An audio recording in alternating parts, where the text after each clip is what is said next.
শুভ সকাল। এই যে সকালবেলা উঠেই দেখতে পাচ্ছ এখানে জল আমি সার দিয়ে একটু গুলিয়ে নিচ্ছি। এখানে এক মুঠিরও কম মানে সার আমি একটু শিলনোড়াতে বেটে নিলাম। এই কি সার বললে এগুলোকে, এই যে সারগুলো দেখা যাচ্ছে, তারপরে এই যে গুলিয়ে নিচ্ছি। কি সোনা ব্রাশ করছো? সোয়েটার পরলাম ঘুম থেকে উঠে, এখন আবার এই যে রোদ উঠে গিয়েছে। কেমন আছো সবাই? আশা করি সবাই ভালো আছো, সুস্থ আছো, আমরা ভালো আছি। তো এই যে সার একটু জলের মধ্যে গুলিয়ে নিলাম, চারাগুলোতে দেই। কয়েকদিন ধরে বৃষ্টিতে তো চারাগুলো বড় হচ্ছে, সার দিলে আরও ভালো হবে। বাবা কতবার বলেছে যে সার একটু গুলিয়ে দিতে। আজকে আকাশটা দেখো একদমই অন্যরকম, সাদা মেঘ, ঝলমলে একটা রোদ উঠেছে। এই যে সূর্যি মামা গাছের আড়াল থেকে উঁকি দিচ্ছে।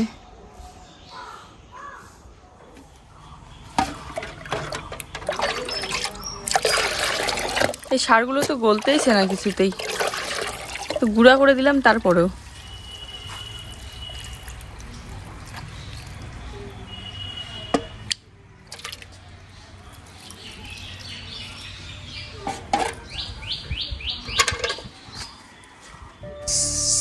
গতকাল রাত থেকেই ভাবছিলাম যে সকাল হতে না হতেই আমি সারটা গুলিয়ে গাছের গোড়াগুলোতে দেব, কারণ ইদানিং প্রত্যেক দিন বৃষ্টি হচ্ছে, আর সকালবেলা যদি দেওয়া হয় তাহলে সারটা দিনে অন্তত মানে রোদও পাবে, ওদিকে সারের জলটাও পাবে, ভালো হবে আর কি।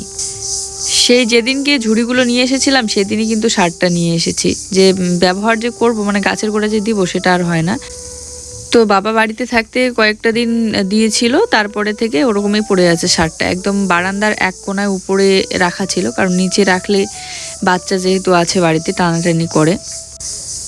তো কাল বৃষ্টির জল দেখতে গিয়ে চোখে পড়ছিল সারটা, তো আজ এই যে সকালবেলা বেটে দিয়ে দিলাম জলের সাথে। একটা রাত যদি রাখা যেত এভাবে তাহলে হয়তো গলে যেত সারটা, কিন্তু ভালোভাবে গলেনি। যাক, গাছের গোড়াগুলোতে বৃষ্টির জল পেলে পরে আজ না হোক কাল গলে তো যাবেই। এর আগে বাবা যখন দিয়েছিল সারটা গোটা দিয়েছিল বলে অনেক দিন ওরকমই ছিল, তাই আমি ভাবলাম যে না, গোটা দিলে হবে না, গুঁড়ো করেই দিতে হবে। একদমই পরিমাণ মতো অল্প করে জল দিচ্ছি, কারণ গাছের গোড়াগুলো ভিজাই আছে, রাতে যেহেতু বৃষ্টি হয়েছে। মানুষের মনে ভালো লাগা বলে যদি কিছু জিনিস থাকে তাহলে দেখবে যে কোনো সুন্দর জিনিস দেখলেই সেই জিনিসের মানে প্রেমে পড়ে যাওয়া যায়, আর সেই জিনিস ভালো লাগে। যেমন ধরে নাও ফুল বলো, গাছ বলো, প্রকৃতির সৌন্দর্য। আমি প্রতিটা মুহূর্ত প্রকৃতির সৌন্দর্যের প্রেমে পড়ি। তো সবে এই যে চারাগুলোতে জল দেওয়া হলো, এখন জুইকে ব্রাশ করে মুখ ধুয়ে দিয়ে কিছু খাওয়াই দিই, সকালবেলা বিস্কিট জল দিয়ে খাওয়াই দিয়ে তারপরে ওকে পড়তে বসিয়ে দিই। আজ হচ্ছে রবিবার, আর আজকে তো স্কুল বন্ধ আছে, তো টিউশন আবার আছে আজ 12টার দিকে, কারণ একদিন এর আগের দিনে যে অনুষ্ঠান ছিল মানে তখন পড়াইনি আর কি, যেতেই চাচ্ছিল না। তো তখন আমি বললাম যে মানে রবিবারের দিনটা ফাঁকা আছে, রবিবারের দিনটা পড়িয়ে দিতে। তো আজ যাওয়ার সময় এখন বায়না করবে, বলবে আজ রবিবার খেলবে। চলো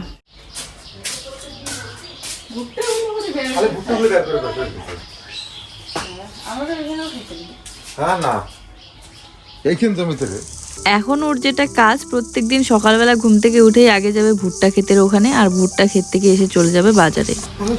খড়িগুলো না ভিজে যায় প্রত্যেক দিন। হ্যাঁ ওখানটায়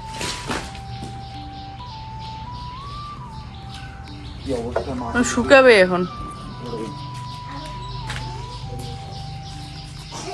কত মানে ঝুড়ি ঝুড়ি খড়ি।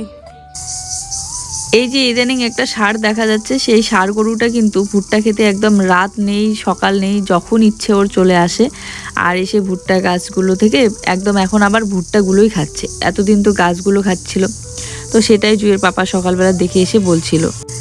বাবাদের 2টা ক্ষেতের মধ্যে ভুট্টা করেছে, তো ওই সাইডে যে নদীর পাড়ের ওখানে কাছাকাছি একটা ক্ষেত আছে, সেই ক্ষেতটাতে নাকি কালকে একদম ধরে অনেক ভুট্টা গাছ থেকে ভুট্টা খেয়ে নিয়েছে।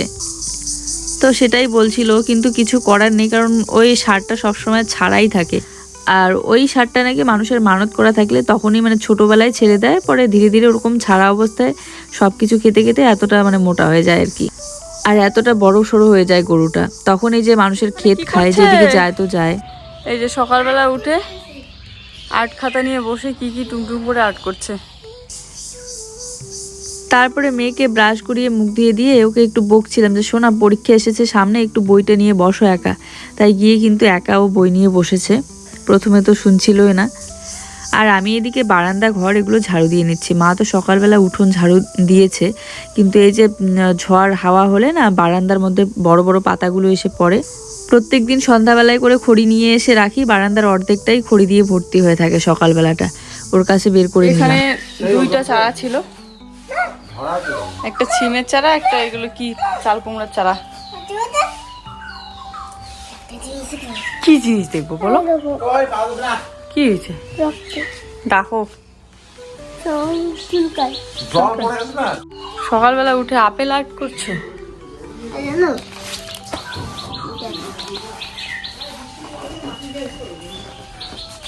সেই ভারী এখানে এত ভারী।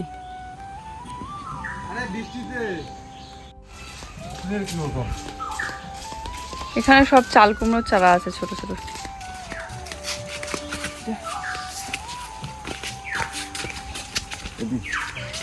ওখানে না ছায়া আছে, ওইদিকে রাখো।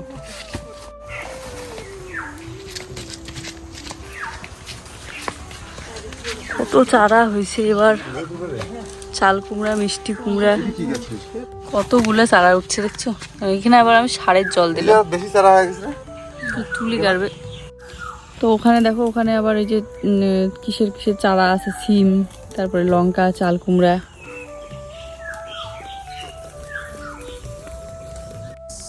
তো আমি এসে তোমাদের সামনে বকবক করছিলাম, একটু বলছিলাম আর কি যে ওই এমসিল লাগানো ছিল, কিন্তু তারপরেও জল পড়ে একদম রাতে তোষক তারপরে জুয়ের বালিশটা ভিজে গিয়েছে।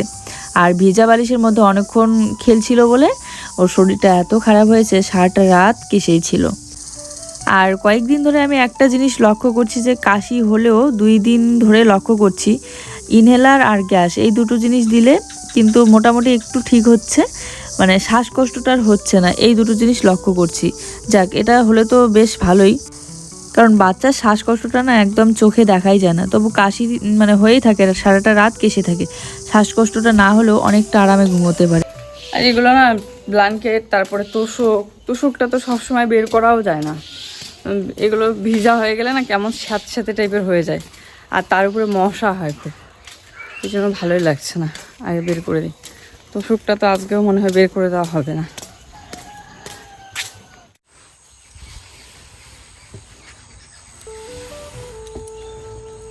সকালবেলা উঠে এই যে কার্পেটটা ধুয়ে দিয়েছি, একটু নোংরা হয়েছিল, সকালবেলা উঠেই ধুয়ে দিয়েছি এটা সার্ফের জলে ভিজিয়ে।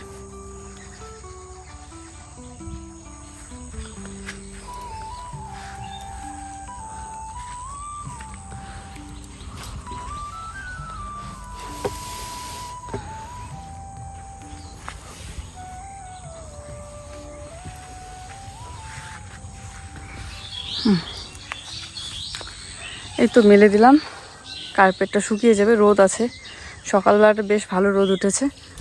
এই ব্ল্যাঙ্কেটটা বের করে দিলাম। আর এদিকে মোবাইলে একদমই চার্জ নেই, কাল কি একটা অবস্থা। বিকেল 3টার দিকে আমার এডিট কমপ্লিট হয়েছিল, তখনই আপলোডে বসিয়ে দিয়েছি, বারবার কারেন্ট যাচ্ছে আসছে, এরকম করে একদম রাত হয়ে গেল। তার উপরে আকাশ খারাপ থাকলে না ওয়াইফাইটাও মানে ঠিক মতো নেটওয়ার্ক দেয় না, চলেই না। তো এই জন্য আপলোড দিতে অনেক দেরি হয়েছিল, রাত হয়েছিল, ভাবছিলাম দেবো কি দেবো না। এই যে বাসনপত্রগুলো এটোগুলো ধুয়ে রেখেছি, এখন মাজবো। চলো বাসনগুলো এখন মেজে নিই। এদিকে ঘরে এসে বিছানাটা ঝেড়ে নিলাম, বিছানার চাদর তুলে। আর এই ক্লিপটা আমার ভীষণ পছন্দ, কারণ মেলা থেকে নিয়েছিলাম, অনেক বড় সড়ো, সব চুল একদম উপরে করে বাঁধা যায়। আর ওইদিকে জুইকে খাওয়াই দিচ্ছে। আর এই সময়টা আমি একটু যেহেতু ব্যস্ত ছিলাম, ভিডিও এডিট করতে ভয়েস দিচ্ছিলাম, তো এই জন্য ওই মেয়েকে খাওয়াই দিচ্ছিল। বসে থেকে বাচ্চাকে খাওয়াতে গেলে অনেকটা সময় লাগে, শরীর সুস্থ থাকলে ও নিজের হাতেই খায়। তাছাড়া ঝোল সবজি হলে নিজের হাতে সুন্দর করে খায়, যেহেতু এখনও ঝোল সবজি বানানো হয়নি, সবে বাঁধাকপির ঘন্ট আর করলা ভাজাটা হয়েছে। সকালবেলা আজ ডালিয়া তারপরে সেদ্ধ ভাত কিছুই বানাইনি জুইয়ের জন্য, তো এই জন্য ওই করলা ভাজা আর বাঁধাকপির ঘন্ট দিয়ে ওকে ভাতটা মেখে খাওয়াই দিচ্ছে ও। জুইয়ের এই ন্যাড়া করা দেখে অনেকেই কমেন্ট করে জিজ্ঞাসা করেছে যে কেন ন্যাড়া করে দিলে। আসলে ওর মাথাটা চুলকাচ্ছিল খুব কিছুদিন ধরেই, তো এই জন্য বাচ্চা মানুষ যদি ঘাটা হয়ে যায়, তো এই জন্য ন্যাড়া করে দেওয়া। ঘুমের ধান্দাতেও চুলকাচ্ছিল। সবে স্নান করে আসলাম, আর জুই চলে গিয়েছে টিউশনে। এখন এই যে কার্পেট, মাদুর এগুলো নিয়ে এসে বিছিয়ে রাখি, কারণ এই স্নান করার পরের সময়টা না এগুলো বিছানো না থাকলে কেমন যেন লাগে, অভ্যাস হয়ে গিয়েছে একটা। একবার কিন্তু ঘর ঝাড়ু দিয়েছি, তারপরেও হাঁটা চলা হয় যেহেতু, তো সিমেন্টের ধুলাটা না উঠে যায়, তো এই জন্য কার্পেট মাদুর এগুলো বিছানোর আগে আর একবার ঘর ঝাড়ু দিয়ে নিচ্ছি। বড় একটা কুকুর এসেছিল বাইরের। আমাদের রান্নাঘরটা যেহেতু খোলা বারান্দার মধ্যে, এর জন্য একটু লক্ষ্য রাখতে হয় কুকুর যাতে ওইদিকে না আসে।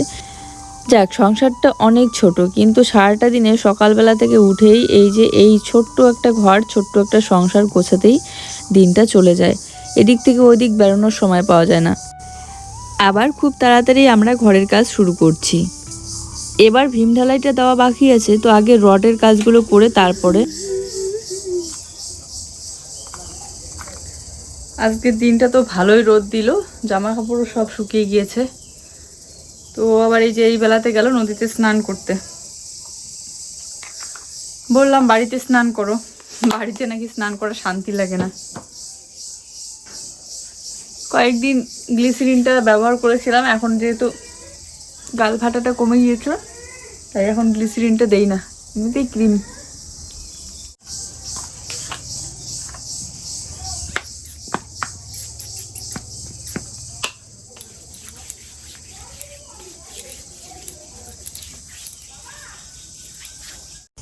ক্যামেরাতে আমার পাকা চুলগুলো বেশি একটা বোঝা না গেলেও সামনেই কিন্তু বোঝা যায়।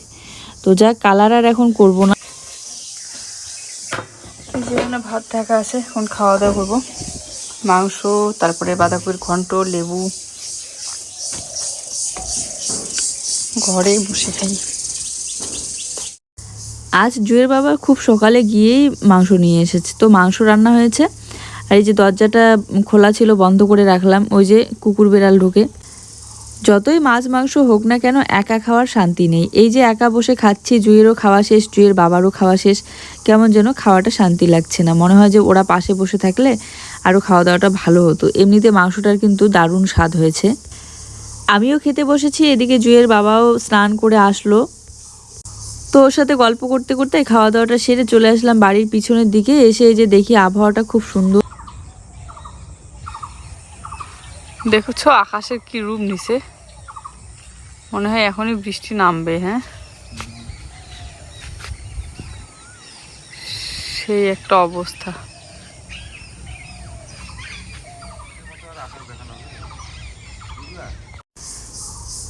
আমি জুয়ের পাপাকে বলছি যে তোমার চ্যানেলের জন্য একটা দুটো শর্ট বানিয়ে নাও, এত সুন্দর আবহাওয়া, কারণ আমি ক্যামেরা করে দিই ওকে, শর্ট বানানোর সময় এডিট করে দিই। আজকে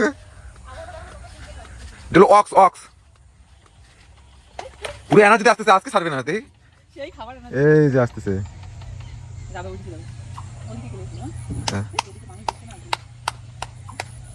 ওদিকে খেলতেছে তারা।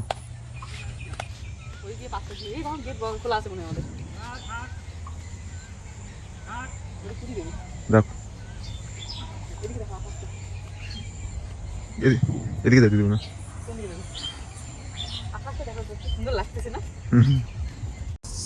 আবার বলে দেই যে এরকম করে এরকম করো, তাহলে শর্টটা ভালো হবে।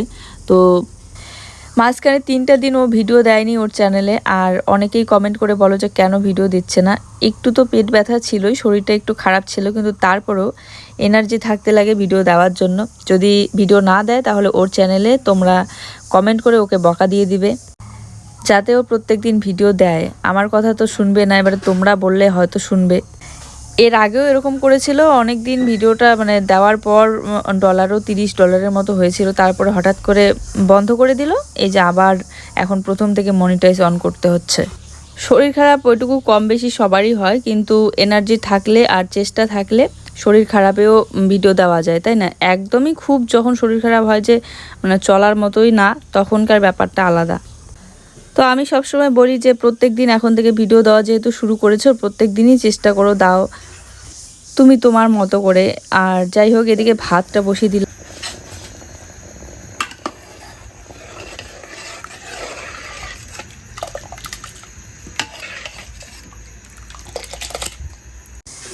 আজ রাতে রান্না সেরকম একটা কিছু করা হয়নি, ও বাজার থেকে সেরকম কিছু নিয়েও আসিনি। টমেটো পোড়া করেছিলাম আর সেদ্ধ ভাত করেছিলাম, ঘি ছিল, ঘি দিয়ে।